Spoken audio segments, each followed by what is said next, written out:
Primero, Bulto, de Alejandro Zambra. Al final ella muere y él se queda solo, aunque en realidad se había quedado solo varios años antes de la muerte de ella, de Emilia. Pongamos que ella se llama o se llamaba Emilia y que él se llamaba y se sigue llamando Julio. Julio y Emilia. Al final Emilia muere y Julio no muere. El resto es literatura. La primera noche que durmieron juntos fue por accidente.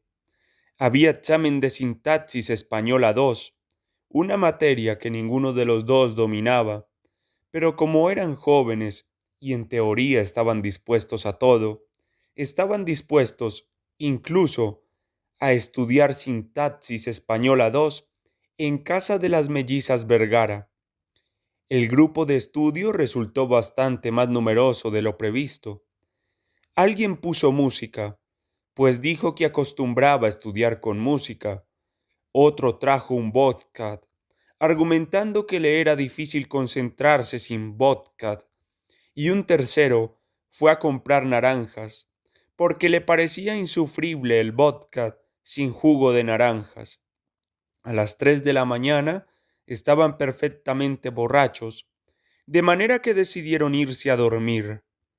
Aunque Julio hubiera preferido pasar la noche con algunas de las hermanas Vergara, se resignó con rapidez a compartir la pieza de servicio con Emilia. A Julio no le gustaba que Emilia hiciera tantas preguntas en clase, y a Emilia le desagradaba que Julio aprobara los cursos a pesar de que casi no iba a la universidad. Pero aquella noche ambos descubrieron las afinidades emotivas que con algo de voluntad cualquier pareja es capaz de descubrir. De más está decir que les fue pésimo en el examen. Una semana después, para el examen de segunda oportunidad, volvieron a estudiar con las Vergara y durmieron juntos de nuevo, aunque esta segunda vez no era necesario que compartieran pieza, ya que los padres de las mellizas habían viajado a Buenos Aires. Poco antes de enredarse con Julio, Emilia había decidido que en adelante follaría como los españoles. Ya no haría el amor con nadie, ya no tiraría o se metería con alguien, ni mucho menos culiaría o culiaría. Este es un problema chileno, dijo Emilia, entonces a Julio, con una soltura que sólo le nacía en la oscuridad, y en voz muy baja, desde luego. Este es un problema de los chilenos jóvenes. Somos demasiado jóvenes para hacer el amor, y en Chile si no haces el amor, solo puedes culiar o culiar. Pero a mí no me agradaría culiar o culear contigo. Preferiría que folláramos, como en España. Por entonces Emilia no conocía España. Años más tarde viviría en Madrid, ciudad donde follaría bastante, aunque ya no con Julio, sino, fundamentalmente, con Javier Martínez y con Ángel García Atienza y con Julián Alburquerque y hasta, pero solo una vez y un poco obligada, con Carolina Copet, su amiga polaca. Esta noche, esta segunda noche, en cambio, Julio se transformó en el segundo compañero sexual de la vida de Emilia, en el, como con cierta hipocresía dicen las madres y las psicólogas, segundo hombre de Emilia, que a su vez pasó a ser la primera relación seria de Julio. Julio escabullía las relaciones serias, se escondía no de las mujeres, sino de la seriedad, ya que sabía que la seriedad era tanto más peligrosa que las mujeres.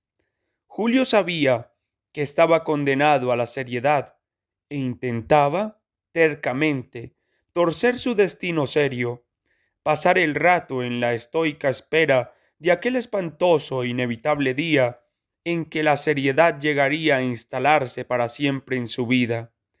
El primer pololó de Emilia era torpe, pero había autenticidad en su torpeza. Cometió muchos errores y casi siempre supo reconocerlos y enmendarlos, pero hay errores imposibles de enmendar y el torpe, el primero, cometió uno o dos de esos errores imperdonables. Ni siquiera vale la pena mencionarlos. Ambos tenían 15 años cuando comenzaron a salir, pero para cuando Emilia cumplió 16 y 17 el torpe siguió teniendo 15, y así. Emilia cumplió 18 y 19 y 24 y el 15, 27, 28 y el 15 todavía hasta los 30 de ella, pues Emilia no siguió cumpliendo años después de los 30, y no porque a partir de entonces decidiera empezar a restarse la edad, sino debido a que pocos días después de cumplir 30 años, Emilia murió y entonces ya no volvió a cumplir años porque comenzó a estar muerta. El segundo pololo de Emilia era demasiado blanco. Con él descubrió el andinismo, los paseos en bicicleta, el jogging y el yogur. Fue, en especial, un tiempo de mucho yogur, y esto, para Emilia, resultó importante, porque venía de un periodo de mucho pisco, de largas y enrevesadas noches de pisco con Coca-Cola, y de pisco con limón, e incluso de pisco solo, seco, sin hielo. Se manosearon mucho, pero no llegaron al coito, porque él era muy blanco, y eso a Emilia le producía desconfianza. A pesar de que ella misma era muy blanca, casi completamente blanca, de pelo corto y negrísimo, eso sí. El tercero era, en realidad, un enfermo. Desde un principio, ella supo que la relación estaba condenada al fracaso, pero aún así duraron un año y medio, y fue su primer compañero sexual, su primer hombre, a los 18 de ella, a los 22 de él. Entre el tercero y el cuarto hubo varios amores de una noche más bien estimulados por el aburrimiento. El cuarto fue Julio.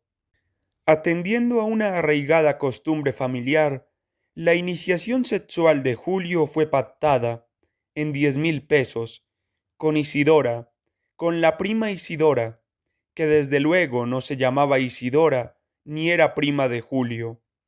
Todos los hombres de la familia habían pasado por Isidora, una mujer aún joven, de milagrosas caderas y cierta propensión al romanticismo, que accedía a atenderlos, aunque ya no era lo que se dice una puta puta, ahora, y esto procuraba siempre dejarlo en claro, trabajaba como secretaria de un abogado.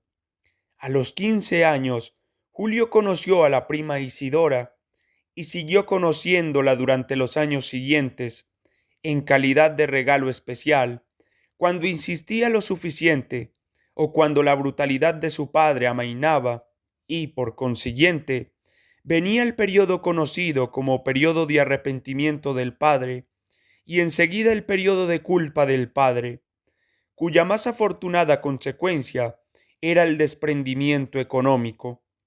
De más está decir que Julio tendió a enamorarse de Isidora, que la quiso y que ella, fugazmente enternecida por el joven lector que se vestía de negro, lo trataba mejor que a los otros convidados, lo consentía, lo educaba, en cierto modo. Solo a los 20 años, Julio comenzó a frecuentar con intenciones sociosexuales a mujeres de su edad, con éxito escaso pero suficiente como para decidirse a dejar a Isidora, a dejarla, desde luego, del mismo modo que se deja de fumar o de apostar en carreras de caballos. No fue fácil, pero meses antes de aquella segunda noche con Emilia, Julio ya se consideraba a salvo del vicio. Aquella segunda noche, entonces, Emilia compitió con una rival única, aunque Julio nunca llegó a compararlas, en parte porque no había comparación posible y también debido a que Emilia pasó a ser, oficialmente, el único amor de su vida, e Isidora apenas una antigua y agradable fuente de diversión y de sufrimiento. Cuando Julio se enamoró de Emilia, toda diversión y todo sufrimiento previos a la diversión y al sufrimiento que le deparaba a Emilia pasaron a ser simples remedos de la diversión y del sufrimiento verdaderos. La primera mentira que Julio le dijo a Emilia fue que había leído a Marcel Proust. No solía mentir sobre sus lecturas, pero aquella segunda noche, cuando ambos sabían que comenzaban algo, y que ese algo, durara lo que durara, iba a ser importante, aquella noche Julio impostó la voz y fingió intimidad, y dijo que sí, que había leído a Proust a los 17 años, un verano, en Quintero. Por entonces ya nadie veraneaba en Quintero, ni siquiera los padres de Julio, que se habían conocido en la playa de El Durazno, iban a Quintero, un balneario bello, pero ahora invadido por el lumpen, donde Julio, a los 17, se consiguió la casa de sus abuelos para encerrarse a leer en busca del tiempo perdido. Era mentira, desde luego. Había ido a Quintero aquel verano y había leído mucho, pero a Jack Kerouac, a Heinrich Böll, a Vladimir Nabokov, a Truman Capote y a Enrique Lynch, que no a Marcel Proust. Esa misma noche, Emilia le mintió por primera vez a Julio, y la mentira fue, también, que había leído a Marcel Proust. En un comienzo se limitó a sentir. Yo también leí a Proust, pero luego hubo una pausa larga de silencio, que no era un silencio incómodo sino expectante, de manera que Emilia tuvo que completar el relato. Fue el año pasado, recién, me demoré unos 5 meses. Andaba atareada, como sabes, con los ramos de la universidad, pero me propuse leer los 7 tomos, y la verdad es que esos fueron los meses más importantes de mi vida como lectora. Usó esa expresión, mi vida como lectora. Dijo que aquellos habían sido, sin duda, los meses más importantes de su vida como lectora. En la historia de Emilia y Julio, en todo caso, hay más omisiones que mentiras, y menos omisiones que verdades. Verdades de esas que se llaman absolutas y que suelen ser incómodas. Con el tiempo, que no fue mucho, pero fue bastante, se confidenciaron sus menos públicos deseos y aspiraciones, sus sentimientos fuera de proporción, sus breves y exageradas vidas. Julio le confió a Emilia asuntos que sólo debería haber conocido el psicólogo de Julio, y Emilia, a su vez, convirtió a Julio en una especie de cómplice retroactivo de cada una de las decisiones que había tomado a lo largo de su vida.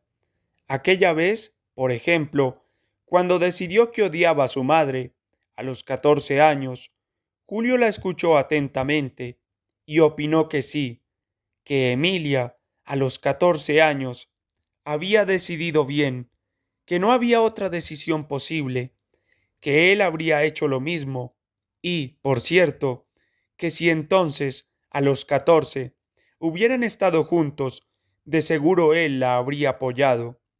La de Emilia y Julio fue una relación plagada de verdades, de revelaciones íntimas que constituyeron rápidamente una complicidad que ellos quisieron entender como definitiva.